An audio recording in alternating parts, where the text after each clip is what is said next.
मुंबईमध्ये मुंबईजवळच्या भिवंडीत आज राहुल गांधी एका खटल्याच्या सुनावणीसाठी आले होते। तर तिकडे मालेगावमध्ये आरोप प्रत्यारोपांमध्ये अब्रू नुकसानीचा एक खटला परस्पर सहमतीने मागे घेण्यात आला। मंडळी, मुंबईहून थेट आता नाशिकला लोकलने तुम्ही प्रवास करू शकता। यासह अन्य काही महत्त्वाच्या बातम्या आहेत, त्याचा आमच्या राज्यभरातल्या प्रतिनिधींनी घेतलेला आढावा पाहूयात। बदलापूर शहरात माणुसकीला काळिंबा फासणारी आणि महिलांच्या आरोग्याची खेळ सुरू असल्याचा एक धक्कादायक प्रकार समोर आला आहे। महिलांच्या अंडाशयाची विक्री करणाऱ्या एका रॅकेटच्या बदलापूर पोलिसांना पर्दाफाश करीत 3 महिलांना अटक केली आहे। बदलापूर शहरात जेवेली गावात नॅनो सोसायटी आहे। या सोसायटीमध्ये राहणाऱ्या सुलक्षणा गोडेकर ही महिलांच्या अंडाशयाची विक्रीच्या व्यवसाय करते आणि एक रॅकेट चालवते अशी माहिती बदलापूर आरोग्य अधिकारी यांना मिळाली होती। आरोग्य अधिकाऱ्यांनी पोलिसांसोबत या महिलेच्या घरात छापा टाकला। त्या ठिकाणी महिलांच्या अंडाशय वाढवण्यासाठी जे इंजेक्शन वापरलं जातं त्या इंजेक्शनचा मोठा साठा जप्त करण्यात आला आणि इतरही साहित्य जप्त करण्यात आले आहे। ही महिला गरीब आणि गरजू महिलांना पैशांचे आमिष दाखवून हे व्यवसाय करीत असल्याचे समोर आले आहे। या प्रकरणात सुलक्षणा गोडेकर, अश्विनी चाबुसवार आणि मंजुषा वानखेडे या तिघांना अटक करण्यात आली आहे। इस्त्री वीज विक्री प्रकरणात आणखी किती लोक आहेत यामध्ये डॉक्टरांचा समावेश आहे का? खरेदी विक्री करण्यासाठी जे कागदपत्र तयार करणारे लोक होते ते कोण होते आणि आणखी काही लोकांना अटक होण्याची शक्यता आहे। कॅमेरामॅन प्रभात दासचा अमजद खान, NDTV मराठी, बदलापूर। मसाजोगचे सरपंच संतोष देशमुख हत्या प्रकरणाला 1 वर्ष उलटलंय, मात्र अद्यापही यातील आरोपी कृष्णा आंधळे फरार आहे। याचा शोध जो आहे तो पोलिसांकडून सुरू आहे। यातच आज संतोष देशमुख हत्या प्रकरणाची सुनावणी जी आहे बीडच्या विशेष मोकोका न्यायालयात पार पडली आणि याच सुनावणी पार पडल्यानंतर संतोष देशमुख यांचे बंधू धनंजय देशमुख यांनी माध्यमांशी संवाद साधला आणि या संवादादरम्यान त्यांनी एक खळबळजनक दावा केला। तो म्हणजे कृष्णा आंधळे जो आहे तो त्याच्या मूळ गावी जो आहे 6 महिन्यातून 3 वेळेस येऊन गेला आणि याची माहिती मी जे आहे ते CID ऑफिस यांना देखील कळवली आहे आणि या प्रकरणाचा तपास त्यांनी करावा आणि विशेष म्हणजे या आरोपीमुळे आमच्या कुटुंबियाच्या जीवितास धोका असल्याचंही धनंजय देशमुख यांनी म्हटलं आहे। तर दुसरीकडे या आरोपीला पोलीस प्रशासनाने तात्काळ अटक करून जे आहे याची जिल्हाभरातून धिंड काढण्यात यावी अशी मागणी जी आहे धनंजय देशमुख यांनी केली आहे। मात्र याची सुनावणी जी आहे येत्या 6 मार्च रोजी पुढील सुनावणी जी आहे आता पार पडणार आहे आणि याच दरम्यान आरोपी कृष्णा आंधळे हा मोबाईल वापरत नसल्यामुळे याच्या तपासाला कुठेतरी अडथळा येत असल्याचंही धनंजय देशमुख यांनी म्हटलं आहे। मात्र आता कृष्णा आंधळेचा शोध पोलीस कधी घेतील आणि कधी त्याला अटक करतील आणि कधी त्याची धिंड काढतील हे देखील पाहणं येत्या काळात महत्त्वाचं ठरणार आहे। महाराष्ट्र राज्य माध्यमिक आणि उच्च माध्यमिक शिक्षण मंडळाच्या 12वीच्या परीक्षा सुरू असतानाच नागपुरातून पेपर फुटीची मोठी बातमी समोर आली आहे। विज्ञान शाखेचे फिजिक्स आणि केमिस्ट्रीचे पेपर परीक्षेच्या वेळेपूर्वीच विद्यार्थ्यांच्या व्हॉट्सअप ग्रुपवर उपलब्ध झाल्याचं उघडकीस आलं आहे। त्या प्रकरणी पोलिसांनी कसून तपास सुरू केला असून मोठं रॅकेट उघड होण्याची शक्यता आहे। गुरुवारी केमिस्ट्रीचा पेपर सुरू असताना सदर परिसरातील सेंट उर्सुला परीक्षा केंद्रावर हा सर्व प्रकार उघडकीस आला। परीक्षेदरम्यान एक विद्यार्थिनी वारंवार प्रसाधनगृहात जात होती। तिच्या या हालचालींमुळे तेथील पर्यवेक्षकांना संशय आला। महिला शिक्षिकेच्या माध्यमातून या विद्यार्थिनीची झडती घेतली असता तिच्याकडे एक स्मार्टफोन सापडला। तो तपासला असता त्यामध्ये परीक्षेच्या तासाभरापूर्वीच आलेला केमिस्ट्रीचा पेपर व्हॉट्सअप ग्रुपवर दिसला। पोलिसांनी मोबाईल अधिक तपासला असता त्यामध्ये 15 विद्यार्थ्यांचा समावेश असलेला एक व्हॉट्सअप ग्रुप आढळून आला। संबंधित विद्यार्थिनीची चौकशी केली तेव्हा पोलिसांना शहरातील एका खाजगी शिकवणी वर्गाच्या शिक्षकाने पैसे घेऊन हा पेपर फोडल्याची कबुली पोलिसांना दिली आहे। या ग्रुपमधील इतर 13 विद्यार्थी शहरातील वेगवेगळ्या परीक्षा केंद्रांवर पेपर सोडवत होते। पोलिसांनी त्यांची माहिती गोळा करण्यास सुरुवात केली आहे। केंद्र प्रमुखांनी दिलेल्या तक्रारीवरून सदर पोलीस ठाण्यात या संपूर्ण प्रकरणात तातडीनं गुन्हा दाखल करण्यात आला आहे। पोलिसांच्या तपासादरम्यान केवळ केमिस्ट्रीच नव्हे तर याआधी झालेल्या फिजिक्सचा पेपरही अशाच पद्धतीनं फुटल्याची माहिती समोर आली आहे। हा केवळ एका विद्यार्थ्यापुरता मर्यादित नसून हा संपूर्ण घोळ यासाठी एकंदरीतच मोठा आर्थिक देवाणघेवाण झाल्याचाही संशय पोलिसांनी व्यक्त केला आहे. व्हिडिओ जर्नलिस्ट स्वप्नीलसह प्रवीण बुधवळकर, NDTV मराठी, नागपूर. छत्रपती शिवाजी महाराजांचा पुतळा हटवण्यावरून बुलढाण्यातील चिखला गावात मोठा वाद पाहायला मिळाला. खरं तर या वादाची सुरुवात 3 दिवसापूर्वी झाली होती, कारण या गावातील काही लोकांनी वर्गणी करून छत्रपती शिवाजी महाराजांचा गावातील अंगणवाडी परिसरात पुतळा बसवला होता. मात्र याच पुतळा बसवण्याला गावातील काही लोकांचा मोठा विरोध होता आणि याच विरोधातून काल संध्याकाळी 7:30 वाजेच्या सुमारास 2 महिलांच्या गटांमध्ये जोरदार हाणामारी झाली. विशेष म्हणजे ज्या महिलांनी या ठिकाणी पुतळा बसवला होता त्यांना बेदम मारहाण करण्यात आली. यातील एक तरुणीचे कपडे फारेपर्यंत तिला मारहाण करण्यात आली. या सगळ्या घटनेनंतर काही व्हिडिओ सोशल मीडियावर व्हायरल झाले आणि त्यानंतर मोठ्या प्रमाणात मराठा बांधव हे गावात पोहोचले. तणावाची परिस्थिती निर्माण झाल्याने पोलिसांनी देखील मोठा फौजफाटा या गावात तैनात केला होता. वरिष्ठ अधिकारी तळ ठोकून या गावात थांबले होते. या घटनेची माहिती मिळाल्यानंतर मराठा आंदोलक मनोज जरांगे हे देखील गावात पोहोचले. त्यांनी सगळ्यांना शांततेचं आव्हान केलं. यासोबतच पोलिसांना 25 तारखेचं अल्टिमेटम दिलं आहे. 25 तारखेपर्यंत या सगळ्या प्रकरणातील मुख्य आरोपीपासून तर जे सगळे आरोपी आहेत त्यांना अटक करा, त्यांच्यावर कठोर कारवाई करा, अन्यथा 25 तारखेनंतर याच गावात मी राज्यव्यापी आंदोलन सुरू करेल असा इशारा त्यांनी दिला आहे. पोलिसांनी दिलेल्या माहितीनुसार आतापर्यंत 21 आरोपींना अटक करण्यात आलेलं आहे.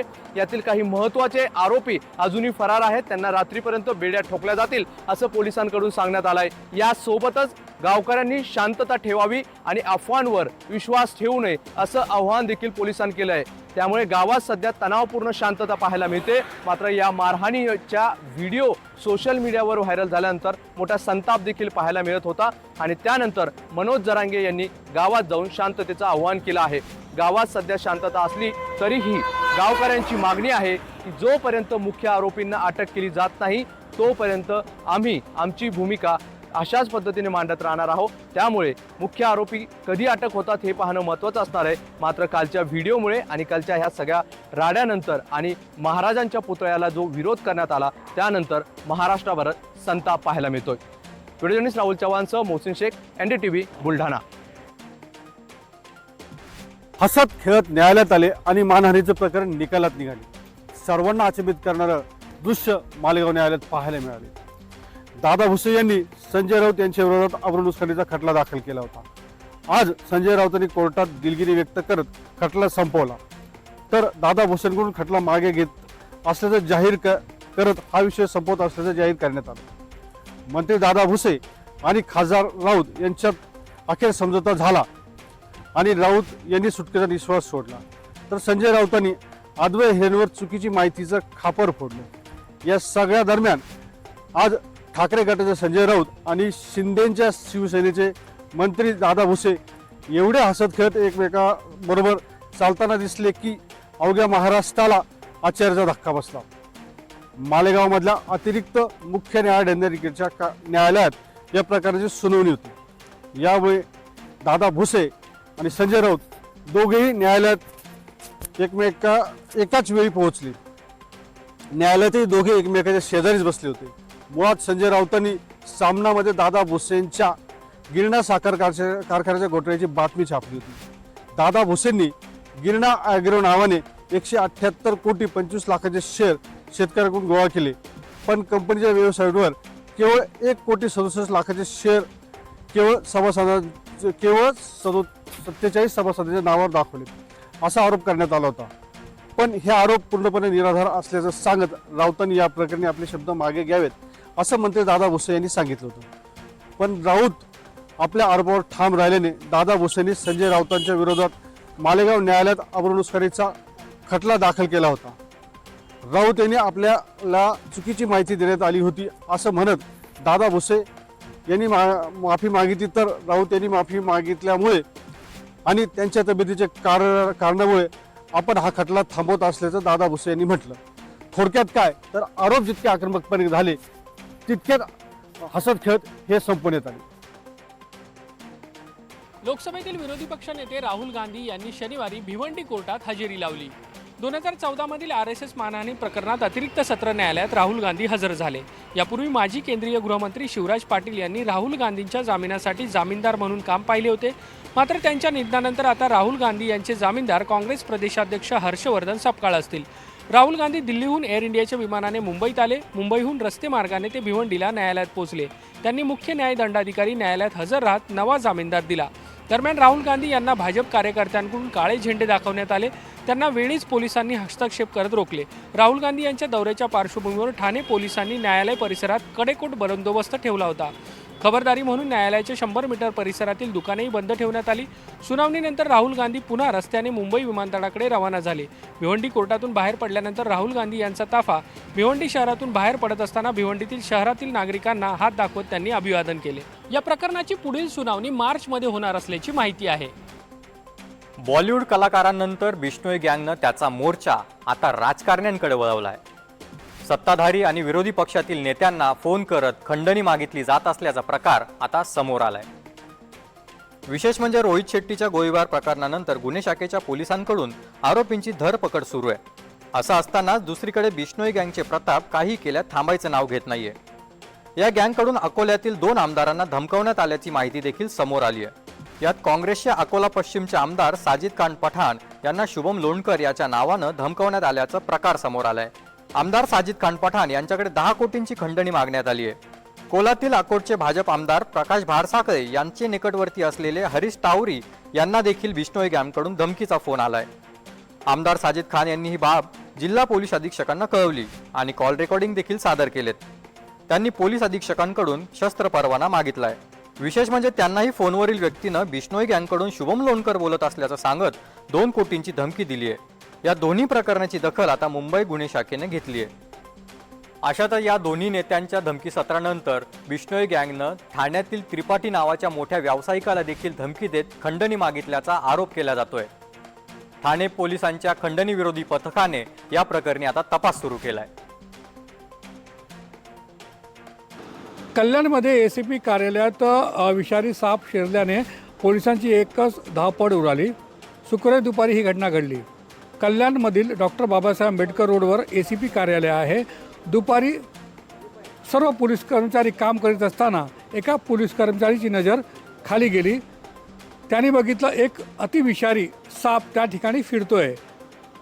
हे बघितल्यानंतर पोलीस कर्मचाऱ्यांची धावपळ उडाली। एक महिला पोलीस कर्मचाऱ्याने बचावासाठी स्वतःला एका खोलीत कोंडून ठेवले। अर्धा तास ही महिला एका खोलीत बसली होती। याची माहिती त्वरित सर्व मित्राला देण्यात आली। सर्व मित्र सतीश बोबडे हे आपला 2 साथीदारांसोबत ACP कार्यालयात दाखल झाले। अतिविषारी जो साप होता त्याला पकडून आता जंगलात सोडण्यात आले आहे। मात्र या घटनेमुळे कल्याणमध्ये एकच खळबळ उडाली। कॅमेरामॅन प्रभात दाससह अमजद खान, NDTV मराठी, कल्याण। सिंधुदुर्ग जिल्ह्यातील प्रवाशांसाठी जलमार्गाचा एक नवा आणि आरामदायी पर्याय उपलब्ध झाला आहे। मुंबई ते विजयदुर्ग दरम्यान चालणाऱ्या रोरो फेरी सेवेला 1 मार्च 2026 पासून सुरुवात होत आहे। विशेष म्हणजे या सेवेच्या पहिल्या दिवशी सिंधुदुर्गचे पालकमंत्री नितेश राणे स्वतः मुंबई ते विजयदुर्ग असा प्रवास करून या सुविधेचे उद्घाटन करणार आहेत। M2M प्रिन्सेस ही फेरी मुंबईहून सकाळी 8 वाजता सुटेल आणि दुपारी 3 वाजता विजयदुर्गला पोहोचेल। परतीचा प्रवास विजयदुर्गहून दुपारी 12 वाजता सुरू होऊन सायंकाळी 7 वाजता मुंबईत संपेल।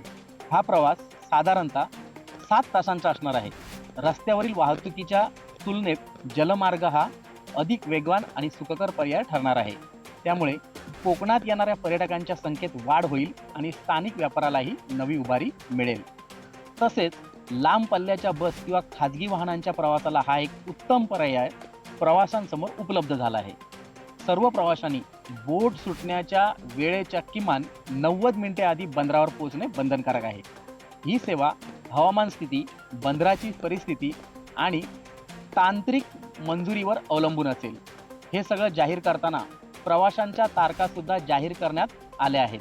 त्यानुसार मुंबई ते विजयदुर्ग दरम्यान मुंबईहून 1 मार्चला पहिली बोट रवाना होईल। यानंतर 4 तारीख, 7 तारीख, 11 मार्च नंतर 14, 18, 21 आणि 25 मार्च रोजी मुंबईहून विजयदुर्गसाठी रवाना होईल. तर विजयदुर्ग ते मुंबईच्या दरम्यान पहिली बोट 2 मार्च रोजी सुटेल. तर यापुढे 5 तारीख, 8, 12 मार्च, त्यानंतर 15, 19, 22 आणि 26 मार्च या दिवशी विजयदुर्गहून मुंबईसाठी बोटीच्या फेऱ्या असतील. तेव्हा कोकणात जाणाऱ्यांनी बॅग भरून बोटीचा प्रवास करायची तयारी करायला हरकत नाही. मुंबई महानगरपालिकेचा अर्थसंकल्प दरवर्षी फेब्रुवारीच्या पहिल्या आठवड्यातच सादर होतो. मात्र यंदा महापौर निवडीसह स्थायी समिती व अन्य समिती अध्यक्ष तसेच सदस्य निवडणूक प्रक्रियेमुळे अर्थसंकल्प लांबणीवर पडला होता. अखेर हा अर्थसंकल्प 25 फेब्रुवारीला सादर होणार आहे. नव्या स्थायी समिती अध्यक्षांसोबत पालिकेच्या संबंधित विभागाच्या अधिकाऱ्यांच्या झालेल्या बैठकीवर यावर शिक्कामोर्तब करण्यात आलं आहे. स्थायी समिती सभेत अर्थसंकल्प मांडला जाणार आहे. यंदाच्या अर्थसंकल्पातही विविध प्रकल्पांसाठी भरीव तरतूद असण्याची शक्यता आहे. 2025-26 मध्ये 74,427 कोटी 41 लाख रुपयांचा अर्थसंकल्प मांडला होता.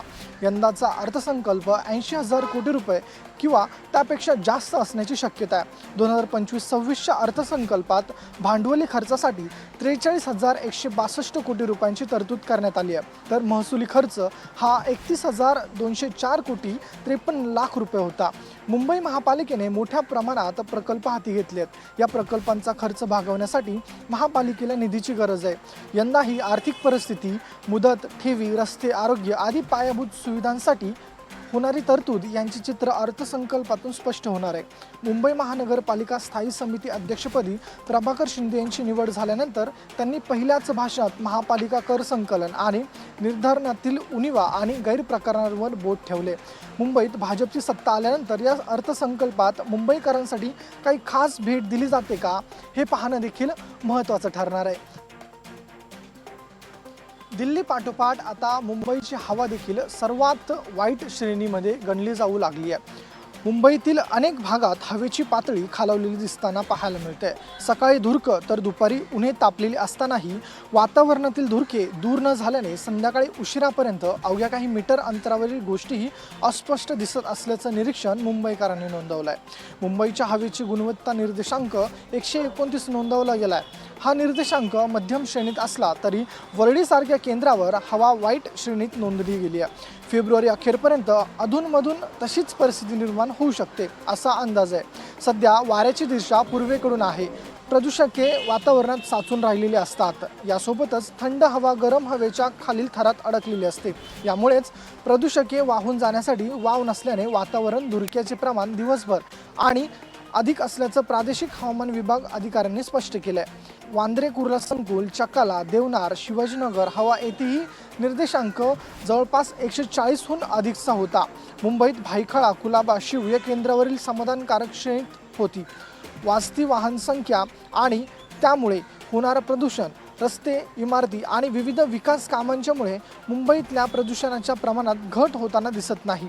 पुढच्या काही दिवस मुंबईकरांना चांगल्या वातावरणासाठी वाटच पाहावे लागेल. कॅमेरा पर्सन जितेंद्र वाघमारेंसह निवृत्तिक गणकवार, NDTV मराठी, मुंबई. सध्या मध्य रेल्वेची लोकल सेवा केवळ कसारा स्थानकांपर्यंत मर्यादित आहे. मात्र आता ही सेवा थेट नाशिकपर्यंत नेण्यासाठी मोठ्या हालचाली सुरू झाल्या आहेत. मुंबई आणि नाशिक या दोन महत्त्वाच्या शहरांमधील प्रवास आता अधिक वेगवान आणि सुखकर होणार आहे. मुंबईच्या उपनगरीय रेल्वे सेवेचा विस्तार आता थेट नाशिकपर्यंत करण्याचा महत्त्वपूर्ण निर्णय घेण्यात आला असून यामुळे उत्तर महाराष्ट्रातील प्रवाशांचे अनेक वर्षांचे स्वप्न लवकरच पूर्ण होणार आहे. भाजप नेते आणि मंत्री गिरीश महाजन यांनी एका सार्वजनिक कार्यक्रमात या प्रकल्पाबद्दल महत्त्वाची माहिती दिली. या नवीन रेल्वे प्रकल्पामुळे मुंबई आणि नाशिकमधील कनेक्टिव्हिटी तर सुधारेलच, पण दोन्ही औद्योगिक शहरांमधील आर्थिक विकासालाही मोठी चालना मिळणार आहे.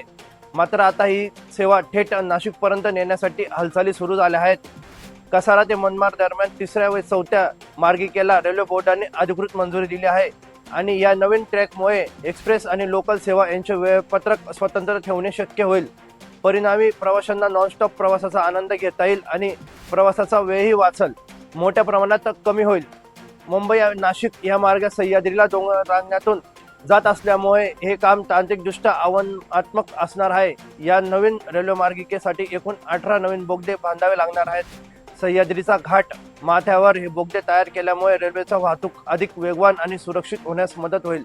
या दुर्गम भागात रेल्वेचे जाळे विस्तारल्यामुळे निसर्गरम्य प्रवासासोबतच प्रवासाची मोठी सोय होणार आहे. कल्याण ते नाशिक रोड या दरम्यान कसारा, इगतपुरी आणि देवळाई ही 3 प्रमुख स्टेशनं असणार आहेत. या मार्गावरील उपनगरांमधील प्रवाशांना थेट लोकल सेवेचा मोठा फायदा होईल, ज्यामुळे त्यांना मुंबई ये जाय करणे सोपे होईल. मुंबई आणि नाशिक ही दोन्ही शहरं औद्योगिकरित्या महत्त्वाची आहेत. या थेट लोकल सेवामुळे व्यापारी, नोकरदार वर्ग आणि विद्यार्थ्यांना मोठा दिलासा मिळणार आहे. या रेल्वे मार्ग वेळेत पूर्ण झाल्यास मुंबई नाशिक महामार्गावरचा ताण काही प्रमाणात कमी व्हायला मदत होणार आहे. अमेरिकेच्या सुप्रीम कोर्टानं डोनाल्ड ट्रम्प यांना मोठा झटका दिलेला आहे. ट्रम्प यांनी इतर देशावर जो कर लादला होता तो सर्व कर रद्द करण्याचा निर्णय सुप्रीम कोर्टाने दिलाय. 3 वर्सेस 6 अशा पद्धतीनं हा निकाल देण्यात आलेला आहे.